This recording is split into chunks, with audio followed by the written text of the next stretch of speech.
All I have to say, that guy was drunk. Wow, how the fuck is he gonna work? Yeah, with love is what I was trying to say. He was drunk with love, just sloshed with compassion. Yeah. Sloshed with compassion. I loved it. One-eyed open to friendship. Yeah.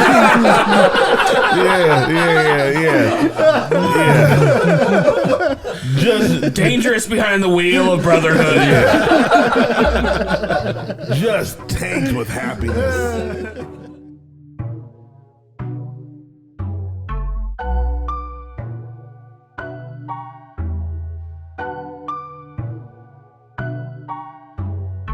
Chef Dyke Michael's making food, and he's making comedy too. Thaddeus J. McKee is co-hosting with the guy I mentioned previously.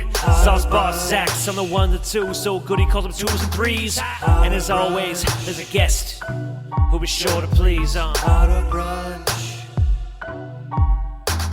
Harder Brunch. Hi, and welcome to the Harder Brunch Podcast. I'm your host, Dyke Michaels. With me, as always, my host, Thaddeus J. McKee. George Bush does not care about black people. On the 1s and 2s, the wheels of steel, the Sauce Boss of Indianapolis, and the Last White Dragon. Give it up for Zach Rohn, everybody. Hey there. And a very special guest with us in studio, all the way from Fort Wayne, Indiana, Chef Sean Richardson. Welcome to the show, Sean. What's up? Far journey. You made it. What an epic journey it was to get here. Tell us of your tales of the road. Oh, the highway was hard today. Did you take horse and buggy? Oh, yeah, of course. I left 3 days ago. Okay, good. Before we get started today, I do want to say that Sauce Boss Zach has been putting together some amazing clips. We are on YouTube. If you guys are just listening to the audio version, make sure to go subscribe on YouTube. That helps us out a lot. Also, we have the Patreon. It's patreon.com/Harder Brunch. Only $3. I know what you're saying to yourself, but Dyke, I don't have $3 because I'm a hunk of shit. And Did you say punk or hunk? Hunk. I don't have $3. I have nothing. Well, then you can go to YouTube. That's why it's called YouTube. For free. That's for free. I'd say we're cheaper than a gallon of gas, actually. We are cheaper than a gallon of gas. That gets you, helps support the show, and it also helps create more content. We have bonus content that you don't even know about unless you're a Patreon subscriber. And let me tell you, that's where Thad says things that could get him canceled. That's when he really lets his hair down. Yeah, I like that you said that because that's going to help my career any way you put it. If you're looking to end Thad's career, just give us $3. That's all it takes. It only takes $3 to get this guy out of here. Yeah. Literally, just fish around in your couch and we can end the man's life. He's gone forever. That does not make me feel safe. Sean, thank you for coming. You're a person who I've figured out talking to you upstairs that I have twice got a culinary crush on you based on the plates that you post on Instagram. Most recently for what you're doing in Fort Wayne with Rune, and previously for what you were doing with The Golden, which was a restaurant that was started off as a pop-up. And when was that? Was like mid 2000s, around there. Man, I'm trying to place time. I want to say like maybe 2014 or 15, possibly. I don't know. Time has been kind of wild the past few years. So I definitely like when the algorithm like actually gives me stuff that I am legit interested in. yeah. And then I follow it up to something cool, because it was something that like, yeah, these are just pretty pictures on the internet. Yeah. And then I was a fan for a while, and then I was like, oh, they're turning this into a real restaurant. Yeah. And it happened really fast too. That was why I think the timing thing's weird, because not only did we open fast, but we closed really fast. Hey, I've been there. So it was like, okay, this is starting. Okay, this is over. That's it. That was cool. Well, let's start from the beginning. Yeah. Where does your culinary journey begin? I moved to Fort Wayne and started working at a restaurant called the Oyster Bar. Pretty classic, like Fort Wayne seafood kind of restaurant. Oysters, obviously, called the Oyster Bar, but nothing fancy, just blue points on the half shell, cocktail sauce. And then I graduated college and was like, college for writing, bachelor's degree in writing. Okay. And was like, okay, what's going to be next? Like, I want to keep doing this food thing or not?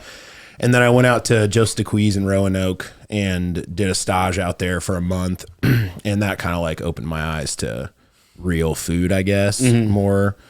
What was possible? Yeah, because we were getting in like whole pigs and whole chickens, and then they had like a Wagyu beef farm out there.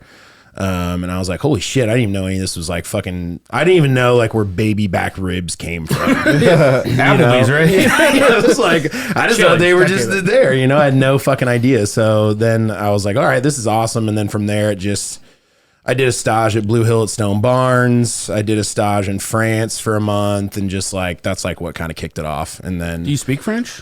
No, Just enough to get yelled at? just enough to, yeah. It was like a butchering kind of like internship thing. Oh, okay. Like So I went out production there. side? Yeah, well, I learned like how to make like old world charcuterie stuff. Is this lady Kate Hill, who's like an American who moved out there 30 years ago. She just does all this like old world French cooking shit. It's awesome. And I want to know old world cooking. Like, can you give us some examples? Yeah, I mean, like from the meat side of it, it's just like salt, pepper, meat, hang it up in a barn, give it some months, and then you're eating it. You know what I mean? Okay. Like they were like very strict, no nitrates out there, and The original jerky. totally, dude. And it was fucking awesome. And then I got back, and the executive chef at Cheftacular, Aaron Butts, him and I started making cocktails. Then started with just like making bitters, and then we were like, this is pretty tight. And then we were like, let's do these pop-up bars. And at the time in Fort Wayne, there was like not like a cocktail scene. Yeah. Like, I mean, this was 6 years ago, and nobody was fucking with like cocktails really. And so it was kind of new, and people were really digging it. And then it spawned in this huge fucking restaurant and originally it was just supposed to be like a hole in the wall. And then it was like the golden was huge, but yeah, that's it, man. I love that people set out to do hole in the walls. I didn't know that.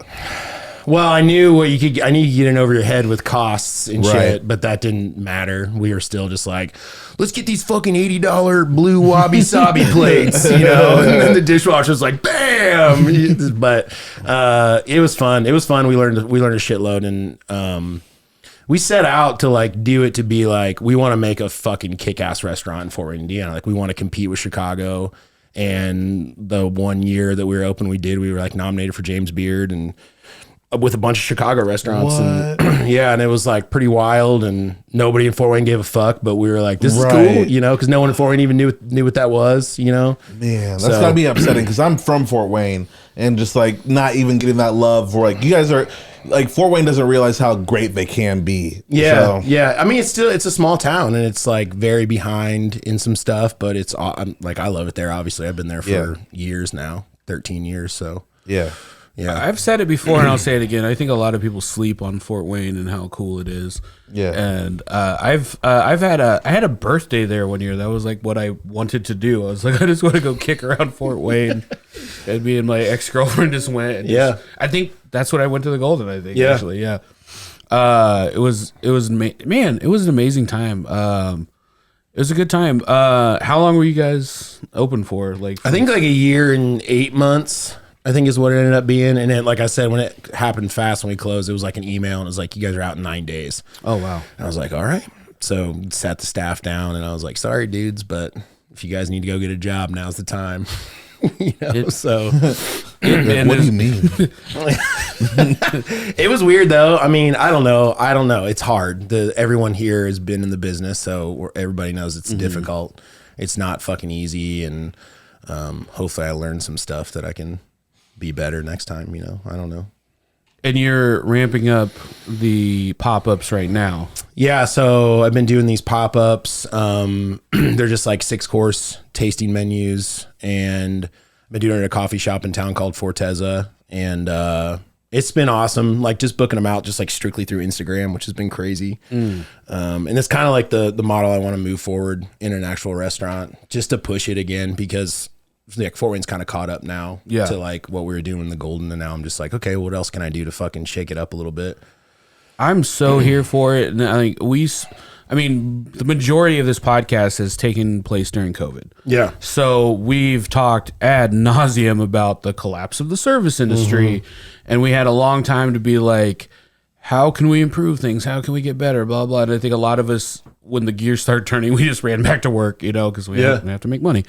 But one of the things that I'm really excited about is to see how everybody has dipped and dived and like are starting to really take these new venues, like the idea of like doing a pop-up that you just promote their, and you definitely can because your plates look amazing. Like you've sold me on it. Like I was just like, when's the next one? I want to come check it out. But like that's the kind of stuff that I'm interested in. I don't know if the classic restaurant formula. We all know like what we learned during COVID. We were a lot of places that we thought were institutions were living paycheck to paycheck. Like our margins are small.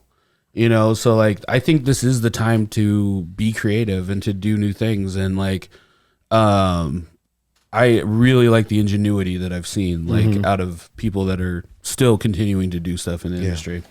Yeah, I just and it is true, and like the pop-ups have been really refreshing, but there is just something about having your own fucking place. You know what I mean? Where you can just like show up and just like make it yours, and it's like your second home. And so hopefully that'll be the goal moving forward. Well, it is the goal moving forward, so hopefully it'll happen, That's awesome. And what is the significance of Rune? So Rune's my son. He's just over 2 now, and I don't know. I don't really know where the name came from necessarily, but we were just like, this name's tight, and I was like, all right, let's go for it. We're not like list. My wife and I weren't like, there's the list of names we got. And, well, we don't like that one. This is like baby came out, and I was like, Rune, and we're like, cool, let's go. So you guys just thought of a sound. You're like, I like this sound. Yeah. Let's make it a name forever. Yeah. And maybe even a pop up. Whatever pops up. Whatever keeps popping up, we'll just keep naming it the same shit. I'm down with that. I don't know. I tried to like worry too much about, be your kids' names or whatever. Yeah. But yeah, so that's where the name for the pop-up came, and that's what the restaurant will be too. So That's awesome. yeah. Well, today on Harder Brunch, we did this. I mean, usually sometimes we have people guess the theme. I feel like if you don't know what the theme is by now, 7 Deadly Sins. I'd be very concerned. I don't know, man. I haven't put it together. Wait, what was it again? Why did I just eat all that fucking food? And there was a tower of grilled cheese sandwiches with donuts. I always feel like there's like I always have two feelings when I have chefs come on the show. Because one, I know all chefs are just chefs because they like and enjoy and appreciate food. So like whenever I cook for someone just because I went to culinary school and they're like, I don't want to cook for you. You went to culinary school. I'm like, yeah, because I like to eat. Yeah, no like, shit. And I love more than anything is eating someone else's food that's going to cook something in a way that I would never think to do. I'm going to put a flavor in my mouth that I would never have probably organically made myself. But on the other side of that, I am always a little shy when like chefs come and like eat my cooking and stuff. So I wanted to do something special for you coming down, and I know all these talented people in the service industry, and we have people that are working chefs, people that have been chefs, people that are just all across culinary grads, all across the spectrum. And so I thought in a week's time, could I get 7 people together to do the 7 Deadly Sins? And by God, we pulled it together. It worked, yeah. We were upstairs earlier, and my producer, Zach, was like, I didn't think you were going to be able to pull it off. I thought There's no way, I thought. And that's the best thing. I mean, no matter what you bring, we'll do it, but I didn't think it was going to happen. What my biggest fear was that everybody was going to call me last night with an excuse, and there was just only going to be like 2 sins. And be like, the deadliest of the sins. Here's your green sloth brunch. Shut up. Don't ask any questions. It is what it is. Get downstairs and let's podcast.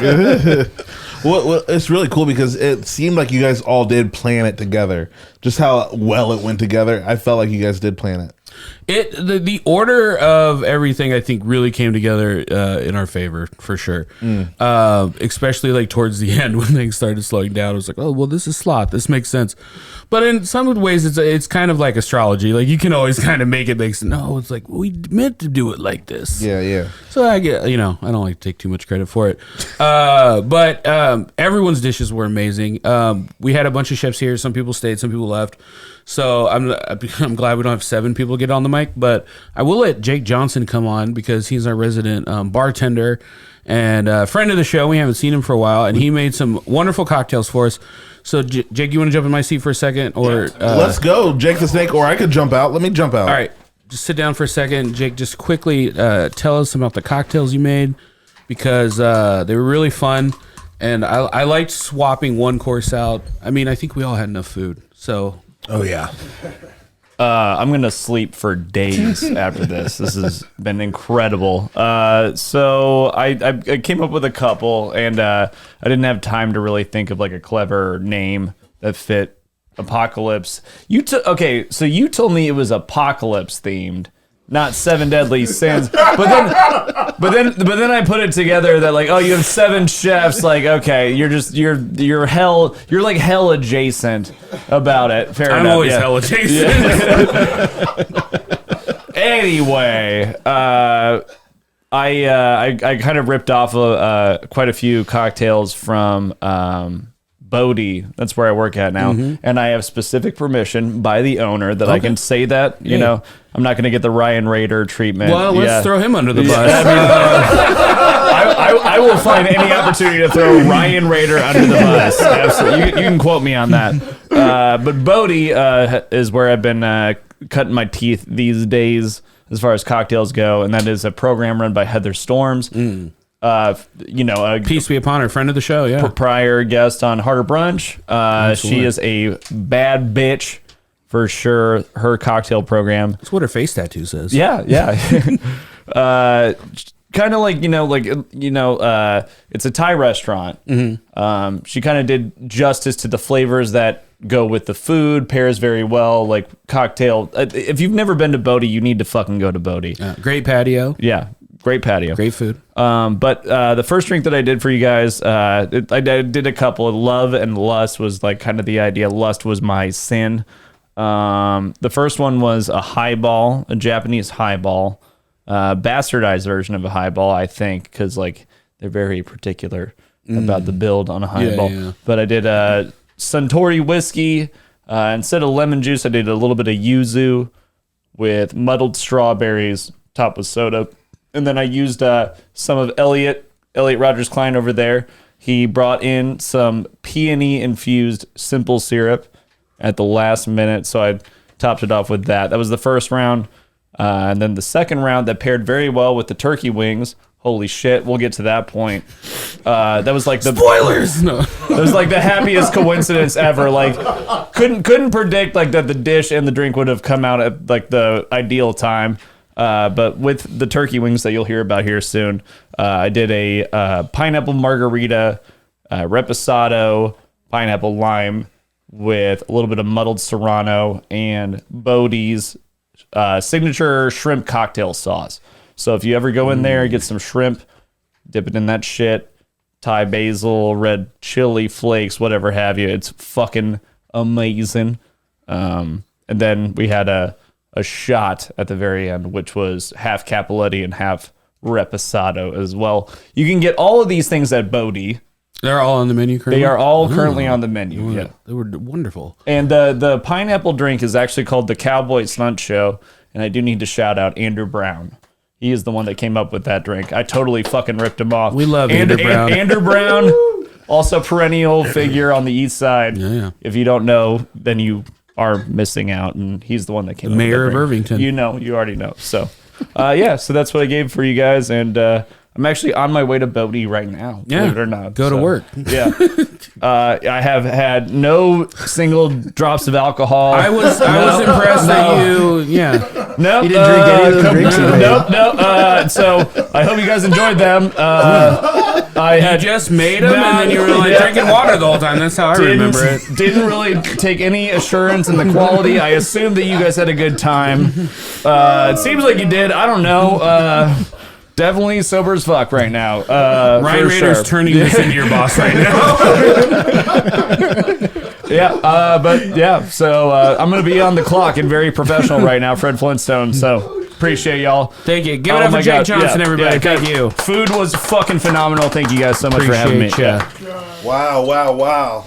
It's always great to have like a bartender, because like usually like when we do cocktails, like I'm also trying to jump in and make a cocktail too, so it's good to have like a designated bartender. And I think we all used to work with May at Hotel Tango. So we've all done a little right on craft bartending as well. All I have to say, that guy was drunk. Wow, how the fuck is he gonna work? Yeah, with love is what I was trying to say. He was drunk with love, just sloshed with compassion. Yeah, sloshed with compassion. I loved it. One-eyed open to friendship. Yeah.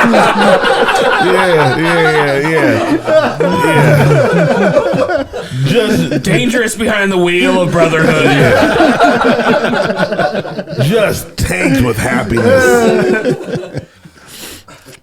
Oh my gosh! So 7 Deadly Sins. Where did we start? I don't even remember. Did you know that May? Do you know May's been doing the cocktails then for the room pop-ups? Yeah. All right, cool. Yeah, I didn't know May at all before we started working together at Conjure, the coffee shop. Mm-hmm. And I knew that she had done some bartending and hadn't really had like many of her drinks, but I was like, "Do you want to like just do the cocktails for this pop-up thing?" You know? And she's like, "Yeah, totally." I started having her drinks and I was like, "Whoa, fuck, these are awesome." She's very good. She makes really good drinks. So it was definitely we already said the name of the place, didn't we? It was definitely the wild. That's fine. It was definitely the Wild West when we started working there. But it was really fun, like for me too, because it is different, but it is cooking with booze, you know, to some degree, and so it was really fun. But like also like we would have these menu planning meetings where we would try to come up, and they really wanted the bartenders to, you know, create things that they were proud to serve, that they could talk to the customers about. So we had to have these ideation meetings where it was just all of these spirits and all of these ingredients, and it was just like, come up with something cool. And it was amazing. We get some really good cocktails out of it. We'd also be bombed by 2:00 in the afternoon on a Tuesday. Yeah. But I got to see a bunch of, and then again, it was kind of the same thing with cooking and people making, you know, flavor combinations and stuff that you wouldn't like. Everyone I worked with kind of had their own niche that they filled, and people would like put stuff together in like so unique ways. And May really became like one of the superstars working there. Yeah, she's talented. All right, let's run through these 7 Deadly Sins, shall we? Who was the first course? Somebody remind me. Throw it out there. Hey, Elliot, you're here. Elliot Rogers Klein is. You've cooked everywhere. You've went to culinary school. You're a culinarian. That's a good description of what I am. Culinarian. Yeah. Food adjacent. You're food adjacent. Why don't you pop on the mic and tell us what you made? So I had Wrath. Wait. Also, one of the original co-hosts of Harder Brunch. Yeah, really, really far back there. Don't listen. Anyway, so I had Wrath and spicy, obviously, easy decision to make. Yeah. And I was like, no. And so mostly I spend my time working and sending Dyke insane food ideas that he doesn't respond to because they're horrifying and insane. And so I just made one, and I did Durian Tarts. And what's more wrathful than just the world's most maligned food that basically no one here had ever tried? Yeah. All the chefs, they're like, oh, I've heard of it. Yeah.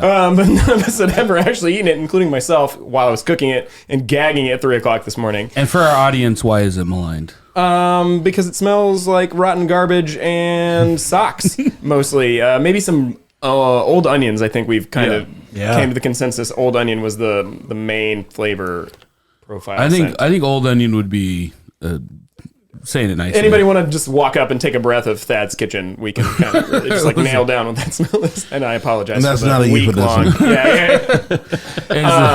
I did make an apology dish, however, and picked like a gallon of June berries, which is like a blueberry-esque local fruit, I guess. Is it local? I picked it in Woodford or in Woodruff, scaring all the rich white people. Is it known to be like an Indiana fruit? It's a Midwestern thing, so it's like a Midwestern forageable fruit. Juneberry. Juneberry, also known as a service berry. Also, not Frank Sinatra's wife, but Johnny Cash's wife. Yeah, June Cash. Oh, it's not Juneberry. I was wondering where you're going with that. I was like, wait, is this the joke? So the month we're in. Mayberry, Juneberry, Julyberry. Is there a Julyberry? Octoberberry? All right. Oh, that was it. No, No, thank you. It was great, and like, and I, obviously, I love a gimmick. I love when people really like nail their theme. So the fact that the wrath of it was a little difficult to eat for some people, some more than others. Tyler and Jake didn't even know what they were eating, and they both ate it. Just were trying to be polite, but we were like, "This is weird and gross." It's funny because like he had that taste in his mouth, and he was just like, and still trying. That's great.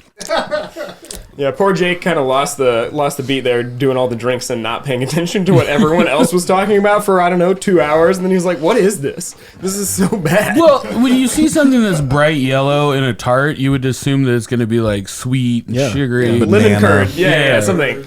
Mango. He really got the raw end of the deal on that one. But I really like I've never eaten something that had like an immediate follow apology part to it. Like, sorry you ate this. Here's this to make it all better. And I really like that. I think wrath should always come with an apology. Oh, and the official title of that was Wrath of Maryberry. Just to be clear. Maryberry just getting it in at the end there. Elliot Rogers Klein, thank you so much, brother. Appreciate it. Thank you, Elliot. Was so good. The second course. Do you remember, Sean? This was the andouille with the gravy, the roux gravy. Oh yeah. Yeah. That's right. Chef Stephen Unruh, friend of the show. He was just on a couple weeks ago. He did an amazing job. He had Pride, and it was a breakfast sandwich gumbo, which was one of the first things he'd ever cooked. Brown butter, toasted rice biscuit, andouille chicken, pepper jack, chive, soft scrambled egg, gumbo, roux gravy, pickled Holy Trinity, crispy chicken skin. I could have eaten that like fully loaded, just like a savory biscuits and gravy. Yeah, totally. Like, it was really good. And I like the fact that he kind of picked something that he had done before. I love when I love people's interpretations of themes too, because like there was some of the sins, if I had to do them, I was like, oh, I know exactly what to do. And there were some that were like, man, I had no clue what I would have done for that one. Third course, I believe, was that? That was me. Sauce Boss Zach, what'd you do? So I had gluttony, and so I made a deluxe grilled cheese. No, you didn't. I don't think you've ever made a grilled cheese in your life. So no, I made a Harder Brunch Dagwood sandwich, and so that's an impossibly high stacked sandwich.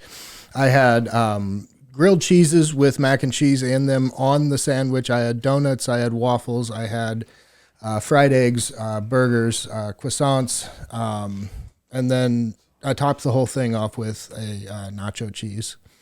French fries, tater tots. Yeah, and I stacked this thing like, I don't know, Pizza rolls. 2 feet high. It was about 2.5, 3 feet high. Yeah. There's waffle elephants. Yeah. Like I super glued a bunch of stuff to a stick just so I could make it work. Wait a second. And topped it off with a fried egg. Yep. It was great. The video of you pouring the cheese on it. I feel like that's why the terrorists hate us. Zach. When you see that. Yeah. And that's why I did it. I think that's why most countries hate us. Like, there was no need for that. It's like, are we going to eat this or are we going to throw this away afterwards? We got the video, right? Of the $70 food just being wasted. And it was, again, nailing the landing of the theme. Because then I knew this was going to be the case, and we kind of talked about the order. Because I was like, if you'd brought that out last, we all would have looked you dead in your eyes and told you to go fuck yourself. But if you bring that out first, I feel like it just sets a bad pace. So it was a perfect timing of it, and I love the fact of giving a room full of chefs just like a big stack. Well, the other thing was like I knew everybody here was gonna bring like some really, and everybody brought such amazing dishes, and there was such skill that was brought together on a plate. I just wanted to make something memorable, and so and I feel like everybody has a place in their heart for a lot of junk food. Absolutely. And we're put pictures up on our social media if you want to see how it is as tall as we're saying. There's not over exaggeration there. My course, I believe, was I next? I think was Greed, and I was playing a riff off of Wall Street because he orders a steak tartare off the menu in one of the scenes, and they make it for him, and I just like watching that, thinking back on it, it was just like, that's not like an asshole thing to do, right? Like that's just like a real Why? because it's not on the menu, so that's assuming one that they have everything there for. I mean, obviously you could bake it, but it's just like, I don't know. It's just showing him being a shot caller, but like on the service industry side of things, you're just an asshole. Yeah. Just stick to the fucking menu. Yeah, it's there for a reason. But I wanted to do kind of a surf and turf kind of theme, so I did crab puffs, steak tartare, and then it was served up with a crisp $100 bill. Right, which was really disappointing when like not everybody got one. Yeah. Or when you took mine away. Yeah, well, because I saw it on your plate, I was like, okay, he's gonna. Yeah, you would assume it was at least going to the guest. Yeah, Right. Well, I was assuming that he's at least gonna split it with us. Like I was counting, like, all right, No, let's- I was trying to take it. I was like, this is tight. Gas is like $6 a gallon right now. Yeah, you drove 2 hours, so On my horse. on your horse. It's like that $100 just gets me back home. This is great. Let's take a quick break, pay some bills, and we'll be right back. Harder Brunch. Harder Brunch. Yeah, you're listening to Harder Brunch. Harder Brunch. Hi, and welcome back to the Harder Brunch Podcast. We're talking to Chef Sean Richardson from Rune in Fort Wayne. That's not a tongue twister at all. Yeah, that's tough. It's tough. So you're completely self-taught is a weird thing because you are taught by a bunch of different people. Yeah. But you never went to culinary school. I did one semester in like this. It's called Ivy Tech in Fort Wayne, and I was like, I'm just gonna go back to bachelor's degree in writing because I was still in the mind frame of like, I gotta have a bachelor's degree or else I'm gonna be a fucking loser. You know? And so yeah, they really sold us on that idea, didn't they? sold everybody on it. Especially in the north, yeah. They scared us. They had programs. Did you do iStep? Yeah, iStep was everywhere, but they pushed it on us. They said, if you don't go to college, you're gonna suck. Yeah, and they pretty use much. words It like said, suck. Yeah, it said it on top of your test on your Scantron. The first, it was like, what the fuck? Guys, remember, if you guys don't want to suck today, Time to get smarter. Go to college. Yeah. So No, anyway, I always felt like, and I worked at camp for a number of years. It was one of the first culinary jobs I had was working in a summer camp. dude, I did that too. Summer camp kitchen. So I was working with people that were all going to be like teachers Yeah. and stuff. And so it was like education was like all around. I was like, I'm smart as these people are. I worked at a camp for Michigan University alumni. So I was like, oh, this is what you're supposed to be doing. Okay. You know, Yeah. but I was That's just like cool. making biscuits and gravy or whatever. So Oh yeah, that's where I specifically remember learning things like you should cook sausage all the way. There's no such thing as a medium rare sausage. wait, at camp, That was that just was, fucking hammer it, kid. Yeah. that's where I learned it's not gonna kill you. At camp. I mean, this is also like, I'm a man of a certain age, so there was like, there was the child labor laws were kind of fast and loose back then. Like they would have 16-year-olds cooking for an entire camp of like no previous experience, like never taken a food sanitation class or anything. Yeah. And I remember like stirring up just a vat of biscuits and gravy, and I was like, yeah, it's mostly cooked. And I Yeah. remember the food service manager be like, you got to cook sausage all the way. So how long were you doing that unsupervised? I mean, just that day, but It was like was it in like a tilt skillet situation? oh yeah. Yeah. No, it wasn't. No. This wasn't even a tilt skillet. This is like one of those giant deep pans that like takes like two people to move. Okay, If it's hot. okay. And I was just like burning myself all the time. Like I wasn't even 18, and I'm just like burns all up and down my arm because I don't know how to move in a kitchen yet. But I learned it was called food service assistant, but it was basically like dishwasher, food prep. And then you got to like assist the cook, When you were called upon. when you were called upon to action.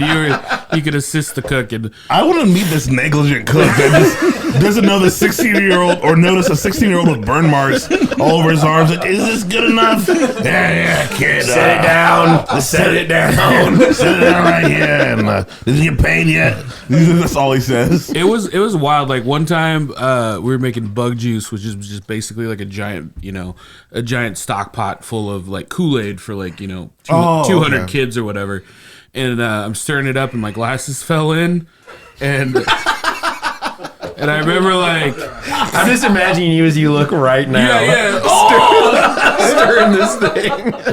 It very well could have happened today. Can we CGI his face look 20 years younger?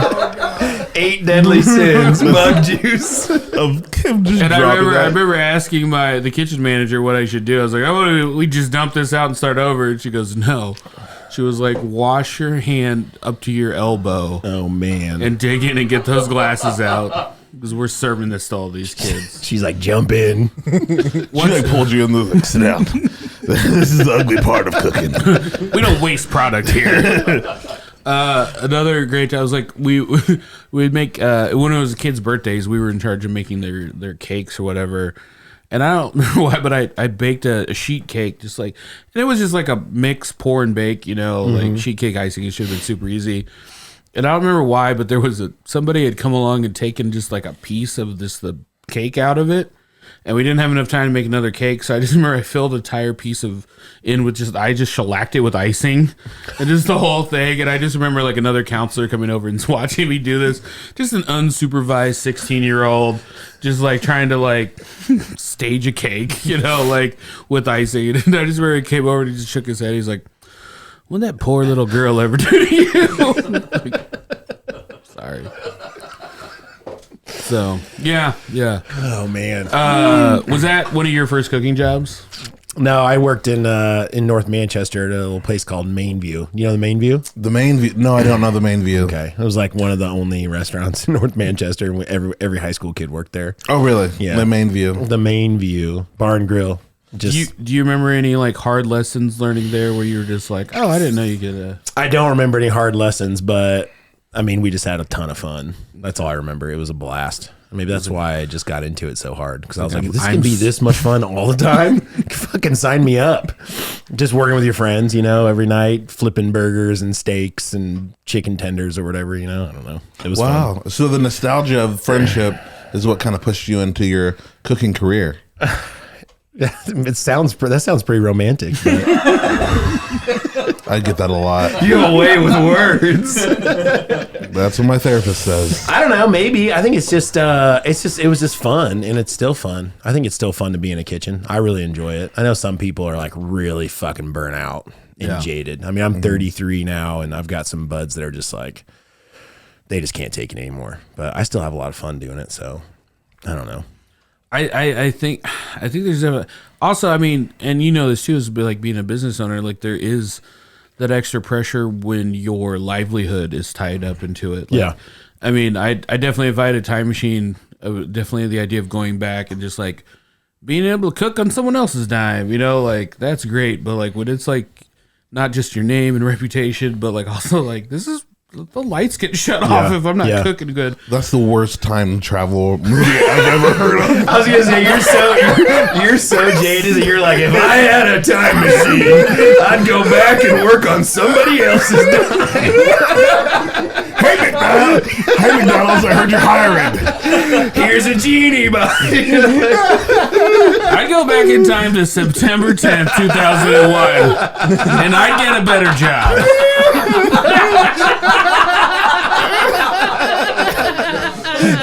Next week on Worst Time Traveler Ever. Adolf Hitler, I've got bills to pay. I'm never gonna open that restaurant. It is true though. It is true. That extra stress it's a lot, but also it's fun too. You know? I don't know. I think it's great having a. What was COVID like for you? Like, where were you at? So I was at the cafe that I'm working at now, and it was really chill. Like this cafe, it's like me and at the time it was just one other guy, and it's just like really chill brunch food. And we closed for like 8 months, but I was getting the government paycheck stuff. I was making more money than I was like everybody else. I was like, this is COVID's fucking rules, dude, you know, but except for what we talked about earlier, it doesn't really rule. Yeah.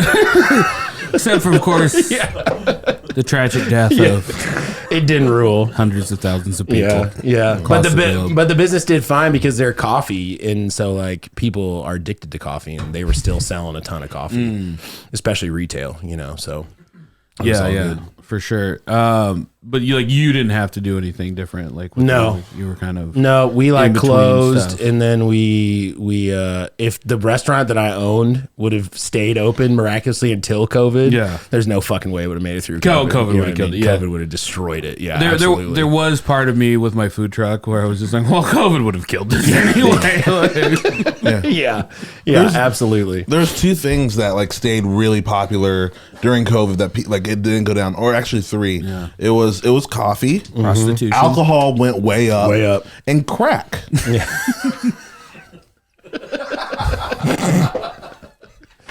Can you imagine trying to get your crack dealer over and just being like, can you back it up? Can you 6 feet? I just remember 6 feet, Omar. 6 feet. Yeah. I remember talking to my crack dealers like this. I hate all the deaths, but this is great for business. I hate what's going on in the world. People's lives are ruined. People don't have jobs. But my crack business is excellent. COVID's a monster. It just doesn't care. Ripping up homes. Can you imagine? Go ahead. No. Yeah, I don't know. This seems We already had to restart the show. Hey, dog got it. Cody bit me. Oh, He man. hates it when I talk about crack. This dog seems scary as fuck, dude. Yeah, dude. Like when I walked in the door, you were like, "Dog bites," and I was like, "He's joking." And now, like 2 times, people have been like, "Fuck!" I was like, "Oh my god, can I put my fucking feet up on the table or something?" I have flip flops on. But it's also a new thing. So like we're The dog kind of like biting? like it's been more recent. It didn't start like that. Yeah, he got kicked for 2 years and he finally had enough. He's like, if I just bite them, I think they'll stop. But she's right. I'm definitely like I'm actually like scared of like aggressive dogs. Okay. And I like so I would always say like I hate because like I grew up on the west side and people would just have like, you know, like those guard dog breeds, but like they weren't well trained. And so it was always like you go inside someone's house and they just had like a German Shepherd that was like half his face was gone or something, or like a pit bull named Satan, and they'd be like, Satan's a good dog, just don't look at him in his bad eye. He will bite. He will attack if he smells fear. And I was like, I don't like a dog that comes with rules. Yeah. Like I don't like a dog that's like you could trigger him into biting. And now I was gonna say, whose dog's Cody? it's mine. There you go. I've turned him into the thing I hate. Every time somebody comes over, you gotta be like, "Watch your feet." Yeah. Around Cody. Watch your feet. No, he don't like swift movements. Let's just be honest. He honestly just doesn't like being kicked. Which is most dogs. Most dogs don't like being kicked. That seems fair. But he does also enjoy sitting directly under tables. So Yeah, you kind of make it sound like there's like a culture of dog kicking around here. like well, we're just kicking them all the time. And I mean, when I Dad guess he gets did off fine. a long day at work, you know, sometimes he's, as he says, he likes to blow off a little steam. And, Let me just say this. None of you are teachers. Okay? about to be a room full of us. I was saying, you already knew what you did. We talked about it earlier. all right, let's get back into the 7 deadly sins. Where do we leave off? We left off with mine. James. Who's James? Did I? Wow. You invited What him. are we doing? Well, Les is in studio. I wrote James down. I'm very confused. Yeah, why don't we talk to the to the guy that did something? Your notes are bad. Come on over here. Bad notes. Les, Welcome on, James. one of my compatriots in culinary school. This man has gone and worked under some of the greats. really giving yourself an education and jumped around and done everything from meat fabrication to working in high-end Italian restaurants, working in pretty much everywhere and anywhere under the sun, and being just a culinary badass. Ladies and gentlemen, Les Jones, everybody. Les Jones. Thank you for the intro, man. That's clutch. I appreciate that, man. I had a very short-lived, failed web series called Smash Indie, and you were part of that. And I mean, you weren't part of the reason it failed. You did an episode. I did all the failing of my own. But I was looking back through some of the photos there, and one of the most beautiful photos that was taken was a picture of your one bite. It was a chicken and with a blue cheese mousse. Yeah, the lollipop. Yeah, the lollipop. And dude, I might just blow that up and just have that in the studio. It's like one of the sexiest pictures of food I've ever seen in my life. Yeah, that was a good time, man. That was one I was bringing back from the Libertine, as far as like confing, working with that. Wait, bring this up right up to you. Oh, there we go. Oh, all Yeah, right. you got the cool, the sexy jazz voice, and you're too far away. Ladies and gentlemen, thank you for tuning in live. Yeah, but no, that was just something I had been working with the Libertine as far as like confing proteins and whatnot, and just wanted to keep that going, get that out to the people, man. Just Were you working there when they first opened, Libertine? Yeah. So like, were you there with like Michael and Ryan and shit? Yeah. Those. Wow. Yeah, that was a long time ago, man. That was a good 2013, I think it was. Yeah. Original Libertine Liquor Bar, Washington Penn. Mm-hmm. Yeah, Aaron Till, Neil Brown, they had going on, Shauna White, Adam Hayden, Michael Gray, Josh Gonzalez. He was a part of that team too. He's doing good things in Fountain Square. Yeah, just a real core group of individuals, man. It's crazy because I kind of like feel like a failure almost, because I won't say a failure, but everyone that I work with that at the original Libertine is doing like amazing things, like has their own restaurant or just amazing ventures going on. And me, I work in a laboratory testing muffins. So it's cool. But I just look at those guys like, wow, I could have done so much more. You have to, well, first of all, you got to explain that a little bit more. He's like, you're in a laboratory testing muffins? Wait, you're a scientist and you're bummed out about these guys who are fucking making cocktails? I'm a little confused. And I'm just working on, cancer research, but I'm such a failure. Who are the real winners anyway? Oh my gosh.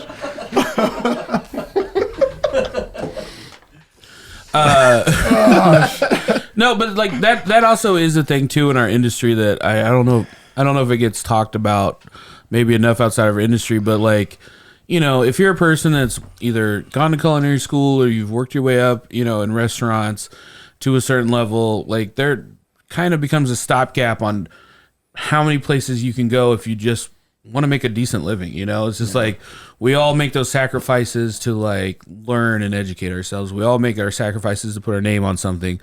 But so many people eventually just like, you know what? I just want to like pay the bills and like make this make sense. And so you end up in jobs where you're not necessarily cooking all the time, but you're working for a corporate entity doing something, on a different level. Most definitely. And you test muffins?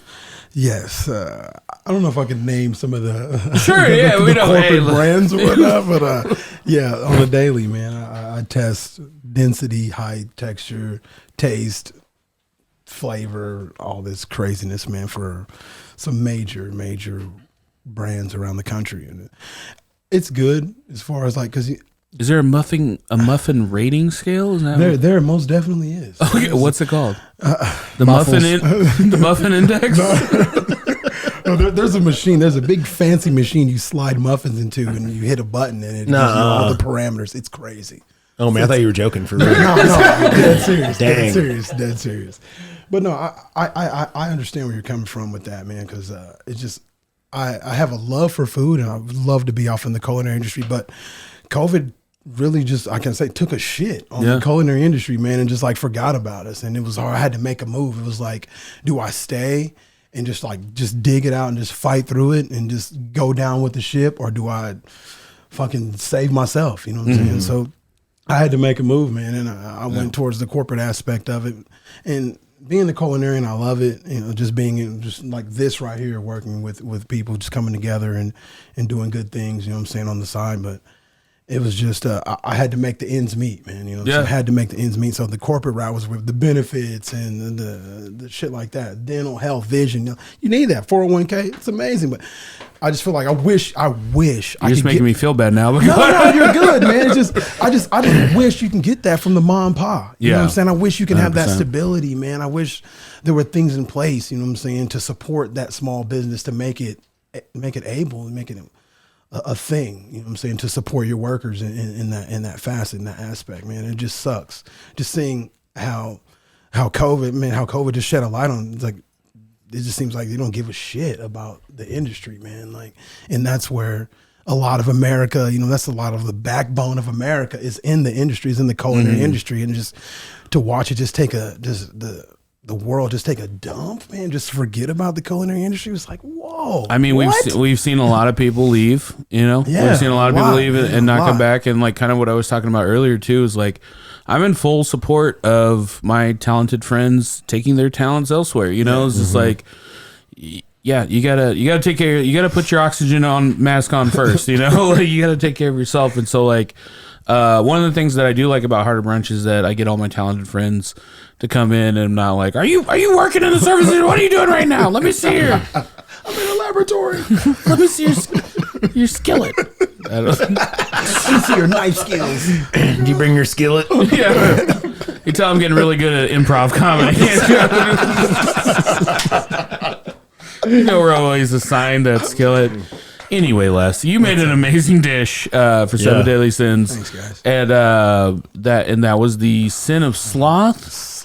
And how did you? And again, this is one of my favorite things, is how people interpret their assigned sins. Man, Sloth, it was the worst. I got to looking it up. I'm like, dude, this is not me, bro. Like, this is not. Sloth is definitely not anything culinary industry related, bro. Like, it encompasses laziness.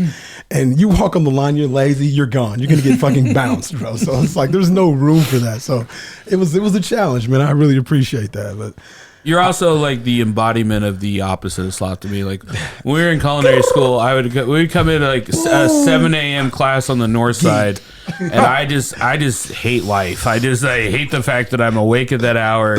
I hate the fact that I'm like in the full chef outfit trying to learn something. And this guy would come cartwheeling in on a skateboard. Y'all ready to cook this today? who's got their note Why cards? are you so excited? 7 a.m. It's like I was up till 5 writing recipe cards. Woo! Let's do it.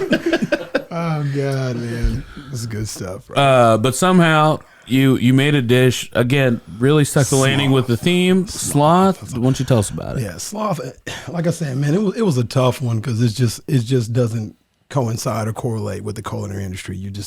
Sloth is like encompassing or just the total embodiment of laziness, man. Mm-hmm. And that's just not what we do. That's just not how it gets down in the industry. So yeah, I just had to think back like to some moments to where, you know what I'm saying, in my life, like in regards to food, like where I felt the most lazy or like sloth-like after I've gorged out. And I feel like there was two moments for me. One was massive amounts of pasta or Italian food, and the other was the tryptophan and the turkey after Thanksgiving. Like everybody's full stuffed to the gills, man, off turkey, and the next we're at Al Bundy moment. Everybody's tucked off on the couch, hand in the pants, footballs playing this ambient, you know what I'm saying, like scenario going on, and that's what made me feel slothy, man. So I put together some barbecue grilled turkey wings, and want everybody to just gorge out on that and just get as slothy as they could, man. And, you gotta tell us. You gotta go into detail about this seasoning on it. Seasoning? Oh yeah, it was just I don't know, salted overnight, and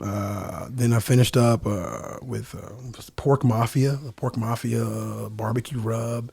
Got them on the grill, got them going. A couple hours in, seasoned them coated them with a Montgomery Inn barbecue sauce, and just let that stuff do it. Just let it get all nice and happy in the grill, man. I don't know about you guys, but I've been at a deficit for chicken wings lately because of the shortages and stuff like that. We got thigh stop going on here. To eat a giant turkey flat. I've also never had a turkey flat. I don't think in my life. That was the first time. Yeah, when you brought that, I was just like, oh man, he made a bunch of ribs. Like, I didn't look closely at it, and I thought that was just like I was like, is that a pile of McRibs? Is that what that is? Like, sure. Turkey ribs. It looked fire, but I wasn't sure what it was. And there was like turkey flats, and I was like, I love this show. Yeah, that shit was awesome. Yeah, I appreciate I you love guys. it. Yeah, Just something yeah. different, man. I wanted to bring something different to the table, something I hadn't tried, and something that I also feel like turkey should be available more than just like once a year. Like, Yeah. You know what I'm saying? There just needs to be a protein that's just out there to the I masses. mean, like deli turkey is. Yeah, I mean, yeah, but you you can don't go get see. your boar's head or whatever, your shaved Yeah. deli meats. I mean, that's fine. But as far as like being just like that protein just being available to just work with year round, that sucks, man. That sucks. You only get a limited time with that. I Sucks. do have a controversial opinion. I don't know if the tryptophan is what makes people tired on Thanksgiving. I think it's else would it be? I think it's dealing with your family that makes you tired on Thanksgiving. I think it's travel and then dealing with your family, and then you finally get some food in you, and you're like, I'm fucking done. Nope, it's the turkey. It's got to be the turkey. Les, thank you, brother. Oh, man, I appreciate thank you you guys so so much. much, man. You I always guys are love it when you awesome, come man. on. You make amazing food. Hey, Thank you thanks so for having much. me, man. You guys are amazing. I'm gonna say I feel like we buried the lead that we had the real life Muffin Man come into the house. No one told me that the Muffin Man was coming, and this guy brought flats, turkey flats. I always love when I learn something like completely like that I would never thought I would learn. Like I didn't know there was a muffin grading system. I don't know. There's a machine, Or a machine. muffin machine that grades them. Graded Can muffins. we be all honest? Like no matter if there's a machine or you're shoving them in your pie hole, we all thought the Muffin Man was going to be a little bit bigger. Like when the Muffin Man's more in shape than you, like you gotta look at yourself. You're like, real hard motherfucker. in the mirror and be like, you know what? Maybe the Muffin Man you doesn't just eat eat a the muffin. muffins. You just need a muffin machine. That way you don't have to eat them. Oh, is that's Yeah. the trick? Yeah. When you realize that the Muffin Man is cut and has a six pack, that's when you look at your life and you say, you know what? I've been doing something wrong. Yep. And I admit it. Can you drop a beat for me there, Zach Roan? Oh, Chef Sean, thank you so much for being on the program today. This is awesome. This is so fun. Where can people find you? Follow everything that you're doing on social media. I think Instagram's probably the best. Just Sean Gordon Richardson on Instagram. And do you have anything planned outside of the Fort Wayne area? Do you ever come down to India at all? I've been talking with like Esteban over at Milktooth and John at Beholder, Carlos, just about maybe mixing some stuff up, but nothing permanent yet. Cool. Yeah. Well, I'm very excited. The plates always seem amazing. Like you can tell, like something speaks to you sometimes when you just look at a plate. You could tell the amount of love and effort that went into it, and be like, this guy started at summer camp. I could always tell. He knows what it's like to drop his glasses in Kool-Aid. This guy cooks pork to the appropriate temperature. I can safely say that. He was an assistant one time. Daddy's Jay McKee. I'm going on tour with Dyke Michaels. It's going to be kind of like a Harder Brunch tour, but have probably nothing to do with Harder Brunch.